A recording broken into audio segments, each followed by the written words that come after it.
Saya nukilkan 7 saja sesuai panduan Al-Quran dan As-Sunnah. Amalan hijrah yang bisa menjadi solusi atas problematika kehidupan berdasarkan Al-Quran dan As-Sunnah. Pertama, niat hijrah kita harus hatinya karena Allah. Jadi bukan karena kepentingan sesuatu, sebab ini tidak bisa dilepaskan. Innamal a'malu binniyah wa innamal likulli imri'in ma nawa. Sesungguhnya semua amal tergantung pada niatnya. Dengan niat itulah akan diganjar pahalanya. Sejak zaman Nabi dulu ada yang niat hijrahnya bukan karena Allah. Nabi menyebutkan, kalau yang dikejar dunia, dapatnya dunia. Kalau yang dikejar wanita, itu yang dia dapatkan. Dia nikahi wanita itu. Tapi kalau karena Allah, niatnya karena Allah, akhirat kita inginkan, dunia kita bisa genggam. Sekali lagi, kalau niat hijrahnya karena Allah, yaitu kepentingan akhirat mendapat ridha Allah, dunia insya Allah akan kita genggam. Berapapun dan bagaimanapun kita yakin inilah cara Allah untuk memberikan anugerah atau kebaikan kepada kita. Jadi hijrah harus dimulai dengan niat ikhlas karena Allah, bukan karena dunia. Ini juga yang menjadi kunci ketenangan batin. Saya mengingatkan ya, bersahabat juga harus karena Allah. Jangan karena ada udang di balik. Bersahabatnya karena Allah lah ya, supaya kita dapat keutamaan. Yang kedua, taubat dan tinggalkan dosa. Kalau ada muncul pertanyaan, Ustadz, kepalang basahku, apa masih diterima sih taubatku? Jawabannya ini, nggak boleh putus asa dari rahmat Allah. Harus. Qul ya ibadiyalladzina asrafu ala anfusihim la taqnatu min rahmatillah innallaha yaghfiru dzunuba jami'an innahu huwal ghafurur rahim. Katakanlah, wahai hamba-hambaku yang telah melampaui batas terhadap diri sendiri, jangan berputus asa dari rahmat Allah. Sesungguhnya Allah mengampuni dosa-dosa semuanya. Sesungguhnya Allah Maha Pengampun lagi Maha Penyayang. Quran surat Az-Zumar surat 39 ayatnya nomor 53. Ketika kita jujur tadi lewat tahapan introspeksi tadi, muhasabah tadi, maka kita merasa betul ada hal-hal yang kita lakukan itu dampak dari perbuatan kita. Dan ayat inilah yang Allah jadikan warning buat kita. Tolong dibuka.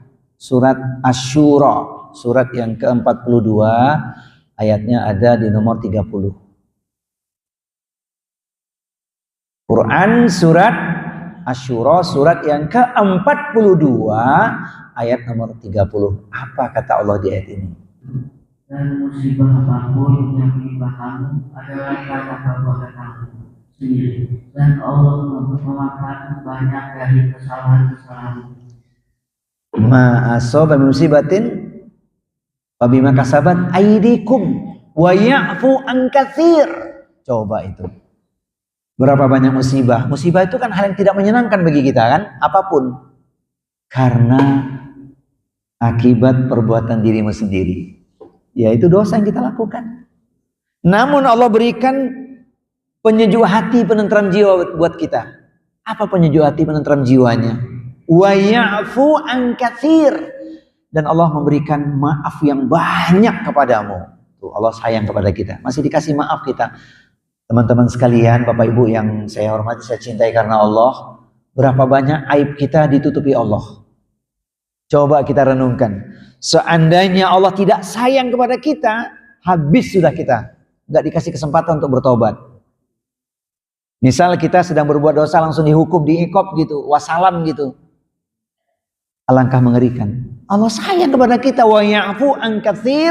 Allah memberikan maaf yang banyak kepadamu. Masing-masing kita introspeksilah. Berapa banyak dosa sudah kita lakukan. Jadi kalau nggak sukses, mohon maaf nih, ukurannya relatif ya. Itu asbab dosa kita. Letih, lelah, berdoa nggak dikabulkan karena ada sesuatu yang kita lewati. Yaitu apa? Kita tidak bersih. Kita tergesa-gesa, tercampur dengan yang haram. yang dimakan, yang diminum, yang dipakai. Itu jawabannya kan. Capek berdoa, letih, tapi nggak berhasil juga introspeksi kita. Itu tadi ayatnya. Jadi banyak problem hidup berasal dari dosa. Taubat adalah langkah hijrah yang menyembuhkan hati kita.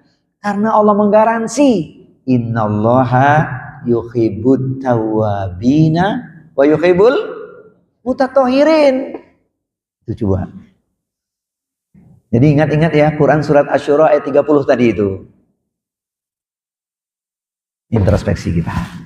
Kelas yang kedua, yang ketiga, ya apapun, bagaimanapun, seberat apapun beban kita, tetap harus sabar dan sholat sebagai penolong. Baru hijrahnya benar itu.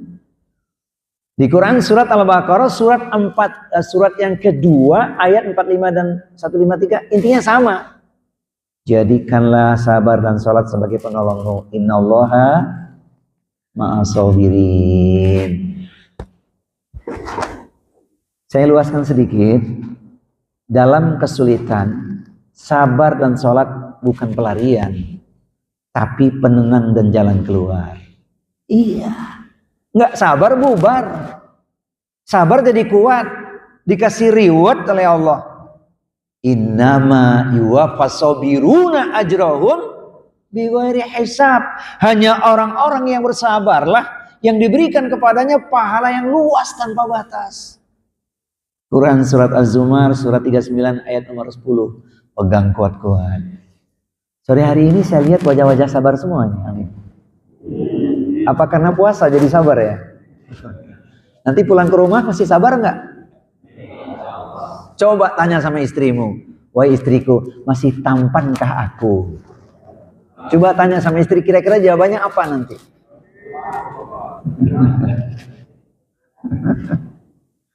Tapi juga gitu, wahai para istri nanti tanya sama suami. Wahai suamiku, masih cantikkah aku? Kalau istrimu nanya begitu, apa jawaban antum? Coba katakan sejujurnya. Alhamdulillah masih cantik. Sebab apa? Bukan outer beauty tapi inner beauty-nya ya. Masya Allah. Iya.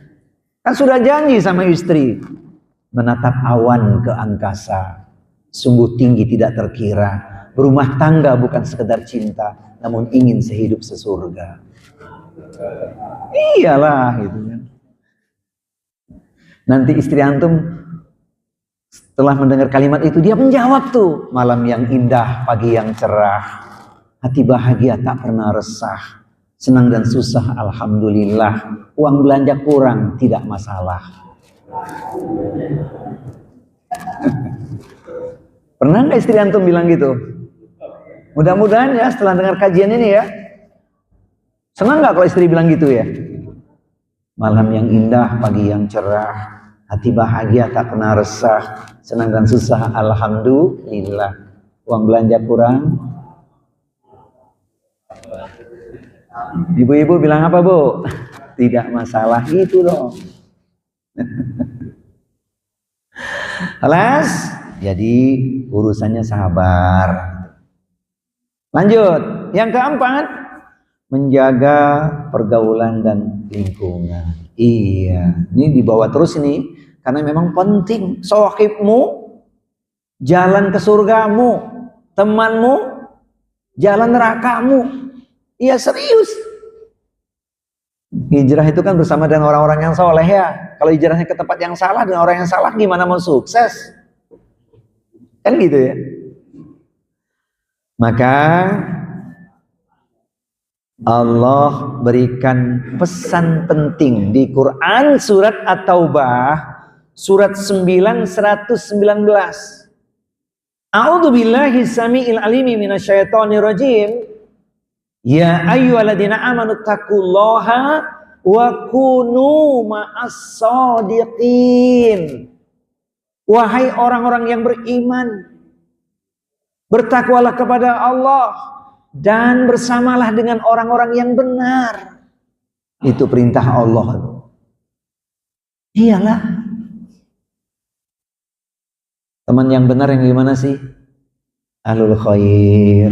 pecinta ilmu, perindu surga, ya, ahli ibadah, ahli taat, ahli taubat, ahli syukur, ahli sabar, ahli Quran, ahli silaturahmi, ahli kebaikan. Teman-teman yang baik itu akan berkata kepada kita, komunikasi lewat udara, walau dengan media WA.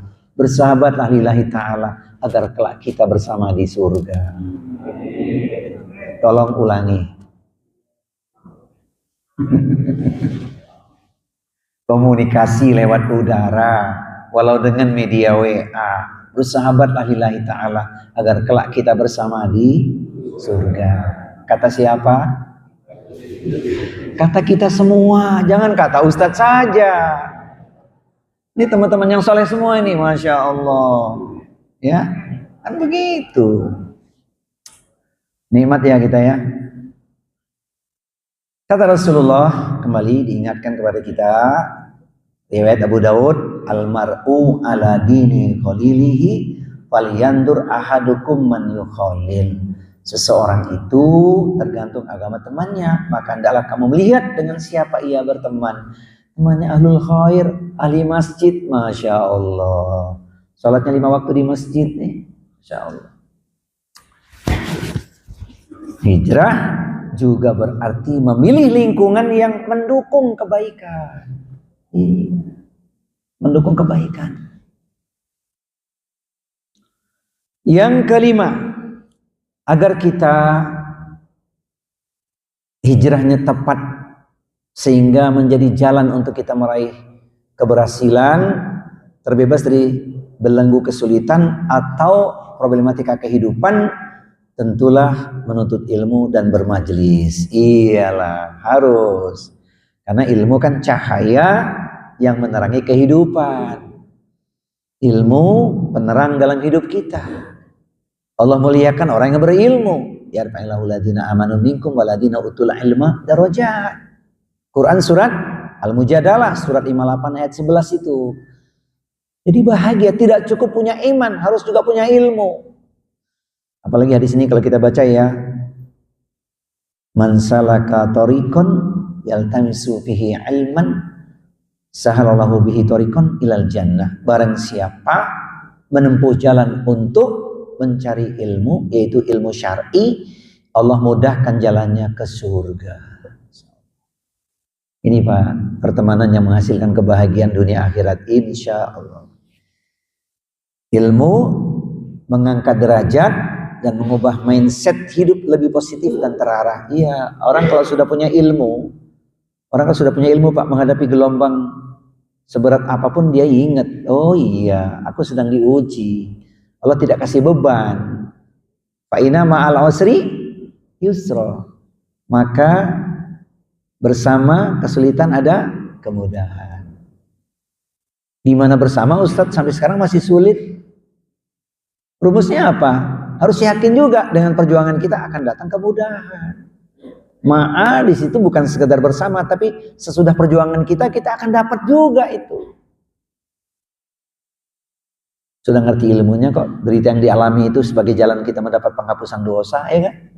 Ma yusibul muslima min nasobin wala wasobin wala hammin wala huznin wala adha wala ghammin hatta syaukati yushakuha illa kafarahu biha min khotoyahu.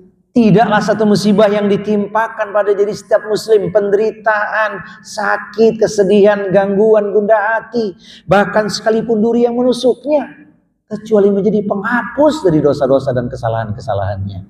Orang beriman ajib saja urusannya.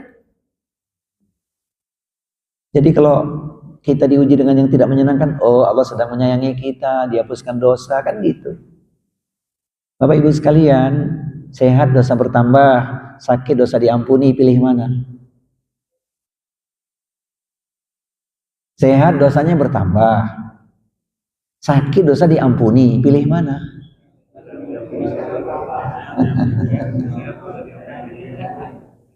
Maunya sehat gitu ya, dosa diampuni.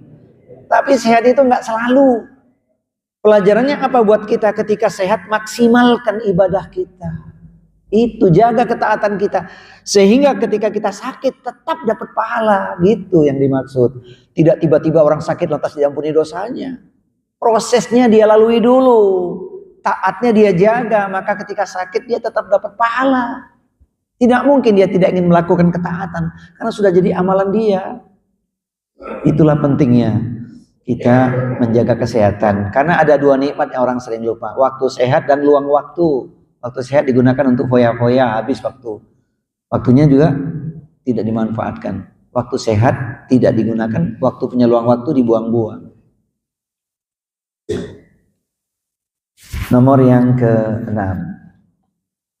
Bersedekah dan peduli sosial. Kalau ngomongin sedekah Bapak Ibu, jangan langsung kita berpikir mesti mengeluarkan, memaksakan diri, tidak. Sedekah itu kullu amrin bil ma'ruf. Setiap perbuatan baik itu nilainya sedekah. Ya tentu alangkah bahagianya kita ketika bisa melakukan sedekah lisan, ya kan? Sedekah finansial, sedekah anggota badan. Kalau bisa kan begitu. Sebenarnya sedekah kan pakai 5. Yang punya harta sedekah dengan hartanya. Yang punya ilmu sedekah dengan ilmunya. Yang punya tenaga sedekah dengan tenaganya.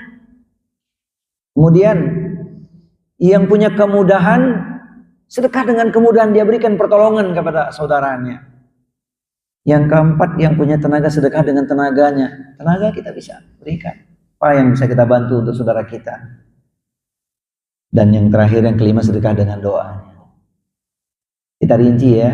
Kullu amrin bil ma'ruf shadaqah. Setiap perbuatan baik itu adalah sedekah. Sedekah lisan kita apa? Mudah kita untuk mengangkat tangan mendoakan saudara kita. Tanpa dia ketahui kita mendoakan dia. Dan ilmunya sudah paham. Ternyata ketika kita mendoakan saudara kita itu untuk kita sendiri. Nggak ada ruginya, untungnya banyak. Pahalanya besar. Sedekah lisan dengan apa? Tutur kata yang baik. Wa qulu linnasi husna. Bertutur kata yang baik kepada manusia. Dahului dengan ucapan salam kepada siapapun. Sekalipun kepada anak muda. Tidak usah berpikir. Lazimnya sih ngucapin salam si anak muda dulu. Adabnya. Tidak harus begitu.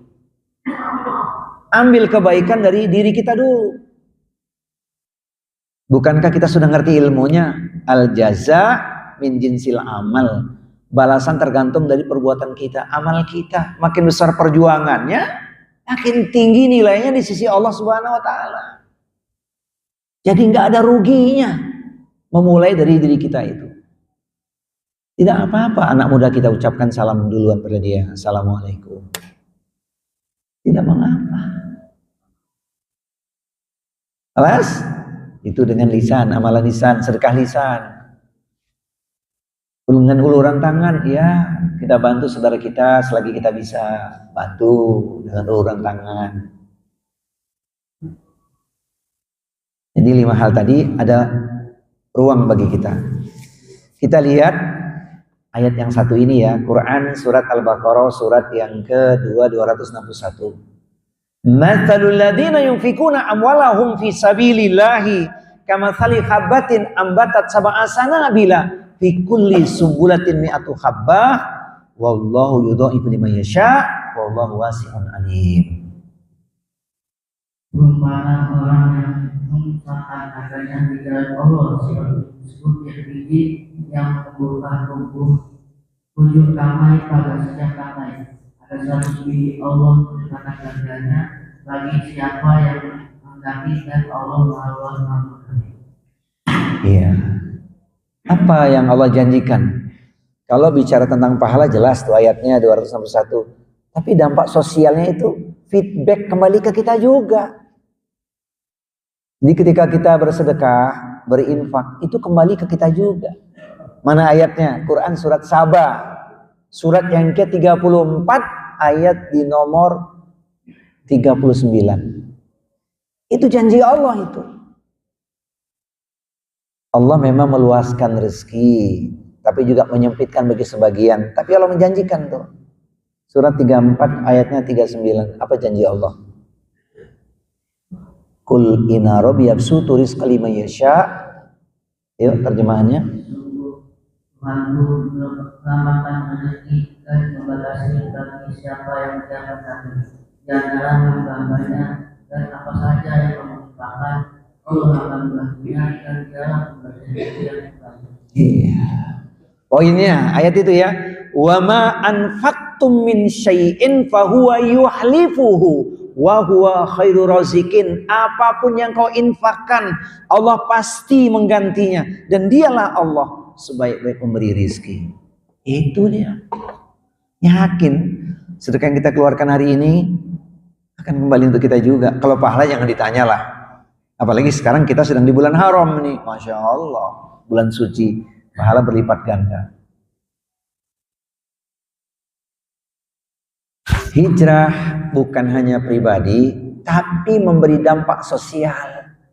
Sedekah menyelesaikan banyak hal gitu ya. Sedekah menyelesaikan banyak hal gitu ya. Dalilnya tadi Quran surat Al-Baqarah surat 2 261 dan sejumlah ayat lain, termasuk Quran surat Saba surat 34 ayat 39 tadi. Kemudian yang ketujuh, istiqomah dalam ibadah. Istiqomah dalam ibadah itu Allah janjikan. Yang luar biasanya ayat ini tidak hanya berlaku berkah di dunia, tapi puncak surat cinta Allah di akhir hayat kita. Ayat ini luar biasa. Jadi ngejar problematika hidup kita berujungnya akhirnya juga kembali kepada Allah kan. Jangan sampai kita banyak dapat di dunia, orang bilang itu kemuliaan dengan materi, tapi di akhir hayat kita tidak husnul khotimah. Buat apa? Nah, istiqomah ini yang paling mahal ini. Maka saya tuliskan di nomor yang terakhir ini, karena ini yang harus kita jaga. Quran surat Fussilat surat yang ke-41 ayat 30. Innalladzina qalu rabbuna Allah tsumastaqamu tatanazzalu alaihimul malaika alla takhafu wa la tahzanu wa abshiru bil jannati allati kuntum tu'adun. Terjemahan lengkapnya ayat 30. Terjemahan lengkapnya, innalladzina qalu rabbuna Allah tsumastaqamu tatanazzalu alaihimul malaika alla takhafu wa la tahzanu wa abshiru bil jannati allati kuntum tu'adun. Sesungguhnya orang-orang berkata, Tuhan kami adalah Allah. Kemudian mereka menuduhkan percaya mereka, maka malaikat mereka akan terus pada mereka dengan kata, janganlah kamu merasa takut dan janganlah kamu merasa sedih. Nanti dan bergembira kamu dengan memperoleh surga yang telah diberikan kepadamu. Sesungguhnya orang-orang yang berkata Tuhan kami adalah Allah, kemudian mereka istiqomah berpegang teguh, maka malaikat akan turun pada mereka membersamai. Alangkah indahnya husnul khotimah itu. Puncaknya kan itu. Problem banyak.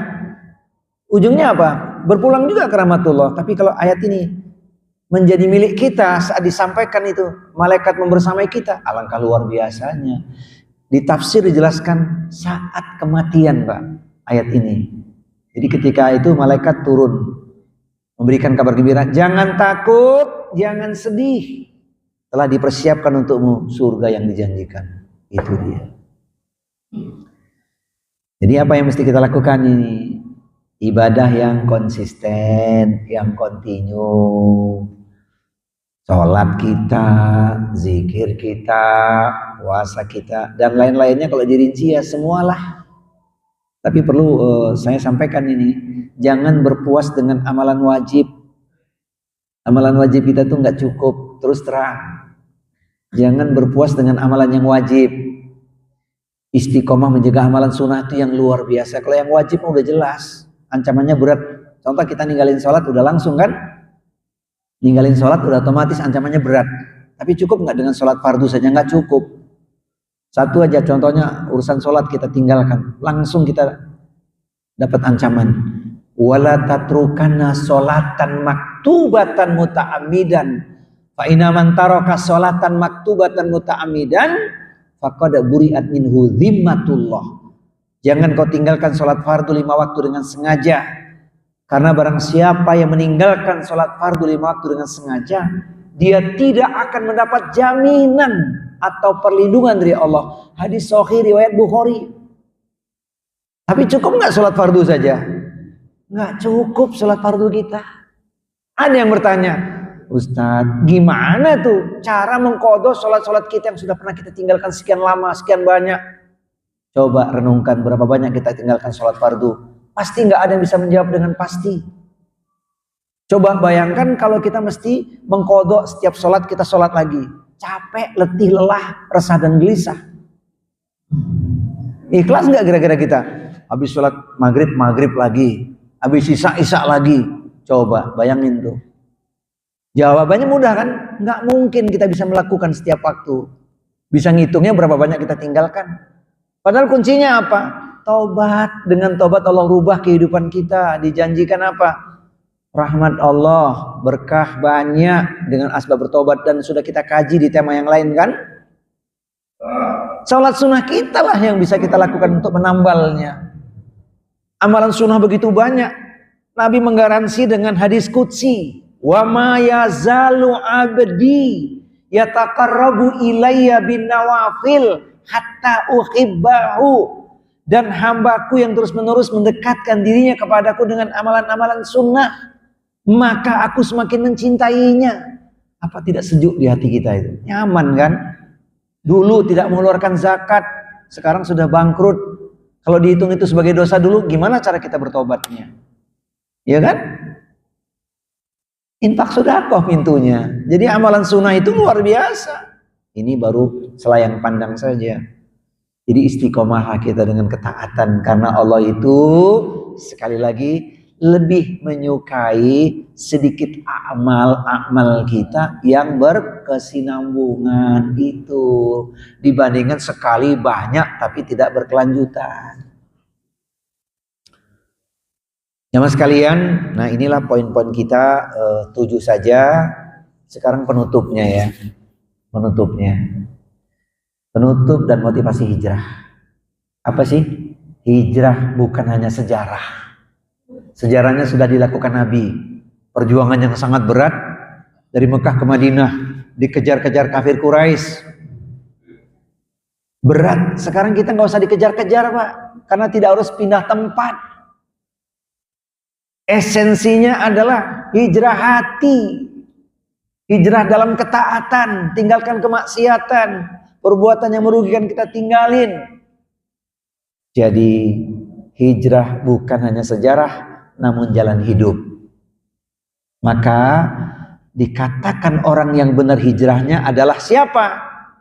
Orang yang menjaga ketaatan, meninggalkan apa yang dilarang. Walaupun tidak saya tuliskan hadis di sini karena saya yakin sudah akrab dengan hadis Bukhari tersebut. Al-muhajiru man hajara ma nahallahu anhu. Seorang yang dikatakan berhijrah adalah mereka yang meninggalkan apapun yang dilarang oleh Allah. Itu kuncinya. Apapun yang dilarang oleh Allah kita tinggalkan, barulah kita dikatakan sudah berhijrah. Tapi kalau masih STMJ apa Pak?